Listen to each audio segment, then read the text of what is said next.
जय शिवराय मित्रांनो. सकाळी उठलो आणि निघालो थेट पनवेलकडे. थोड्याच वेळात पोहोचलो कर्नाला बर्ड सेंच्युरीच्या गेटवर. रविवार असल्यामुळे गर्दी खूप होती. मग तिकीट काढला आणि एंट्री केली त्या निसर्गरम्य जागेत. थोडं पुढे गेल्यावर पाहायला मिळाले वेगवेगळ्या जातीचे पक्षी.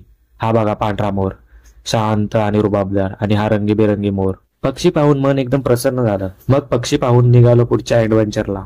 इथून सुरू होतो खरा ट्रेक कर्नाला किल्ल्याचा. इथून जवळपास 2.25 किलोमीटर अंतरावर किल्ला आहे. सुरुवातीला वाट जरा सोपी वाटली, पण जसं जसं पुढे राहत राहिलो तसं तसं वाट खडतर होत गेली. थोडा पुढे आल्यावर लागला हा नैसर्गिक झोका. इथे थोडा वेळ आराम केला आणि निघालो. पुढे थोडा सोपा रस्ता होता, पण तो थोडाच वेळ. परत सुरू झाला तो खडतर चढ.